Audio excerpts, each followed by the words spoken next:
Pemeriksaan Ketua Umum DPP PKB, pemirsa, pada hari Kamis ini mengundang polemik. Sejumlah pihak menuduh KPK digunakan sebagai alat politik untuk merusak citra bakal calon wakil presiden dari Anies Baswedan ini.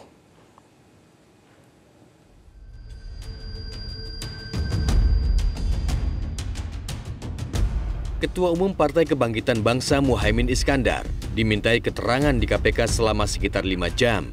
Caimin mengaku diperiksa untuk 3 tersangka. Ketua Umum PKB ini dimintai keterangannya dalam perkara pengadaan sistem proteksi tenaga kerja Indonesia yang dilakukan Kementerian Tenaga Kerja pada tahun 2012. Proses permintaan keterangan itu berlangsung sejak pukul 10 pagi hingga sekitar pukul 3 sore. Usai pemeriksaan, Muhaimin mengaku sudah memberikan semua informasi yang diketahuinya dalam perkara yang diduga melibatkan 3 orang tersangka. Saya sudah membantu menjelaskan semua yang saya tahu, semua yang saya pernah dengar, dan insya Allah semuanya yang saya ingat, yang saya tahu semuanya sudah saya jelaskan. Moga-moga dengan penjelasan ini KPK semakin lancar dan cepat tuntas mengatasi seluruh kasus-kasus korupsi. Pemanggilan Caimin oleh KPK mendapat sorotan sejumlah pihak. Mantan Ketua KPK Abraham Samad menilai pemanggilan Muhaimin sangat bernuansa politik karena banyak keganjilan dalam proses dan rentang waktu pengusutannya. Rentang waktunya terlalu lama. Jadi kasus ini adalah kasus tahun 2012 seperti tadi yang disampaikan. Tapi kemudian nanti disidik, nanti diusut ketika tahun 2023 ini. Ya. Itu keganjilan pertama. Kemudian keganjilan kedua, kasus ini kemudian baru diusut ya setelah Caimin itu mendeklarasikan diri menjadi calon wakil presiden bersama Anies Baswedan. Pertanyaannya kemudian, kenapa ketika Caimin bergabung di koalisi seberang pada beberapa bulan yang lalu, kasus itu tidak pernah diusut, tidak pernah diributkan, tidak pernah disampaikan oleh KPK. Saya berkeyakinan bahwa kasus yang sedang diusut KPK sekarang yang menyangkut korupsi di tahun 2012 itu sangat bernuansa politik. Wakil Ketua Umum PKB Zazilul Fawaid menilai tindakan KPK memeriksa Muhaimin tidak bisa dilepaskan dari deklarasi pasangan Anies Baswedan Muhaimin Iskandar Sabtu pekan lalu. Rasa-rasanya kalau dilihat dari ini anak baru lahir, itu sampai usia kelas 5 SD kira-kira itu baru ditemukan, kemana saja bertahun-tahun itu. Maka sulit rasanya bagi saya secara pribadi untuk mengatakan ini tidak janggal. Padahal biasanya dalam 12 tahun kasus itu sudah di-PTS-kan sebagian. Sementara pengamat politik Syahganda Nainggolan menilai ada efek positif yang terjadi pada pasangan Anies Muhaimin, di mana menurut data popularitas Anies Gus Imin naik 15% 1 hari setelah deklarasi. Sehingga wajar ada pihak yang berupaya melakukan pembunuhan karakter terhadap pasangan ini.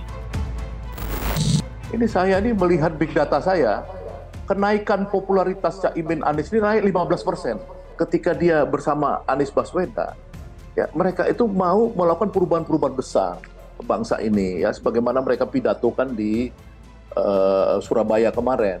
Nah, komitmen ini yang sebenarnya KPK itu harus memberi jalan pada mereka.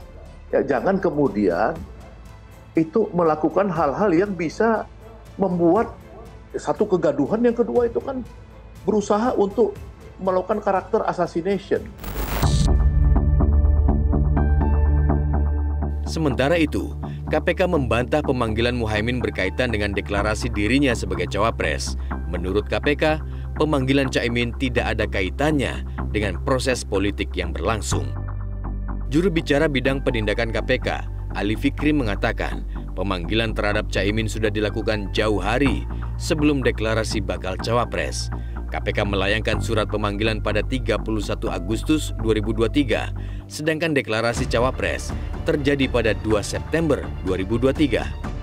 Kami sudah sampaikan kegiatan dari proses penyidikan ini beberapa waktu yang lalu di Agustus, 18 Agustus, tim sudah melakukan proses penggeledahan. Artinya sudah ada proses penyidikan, gitu ya.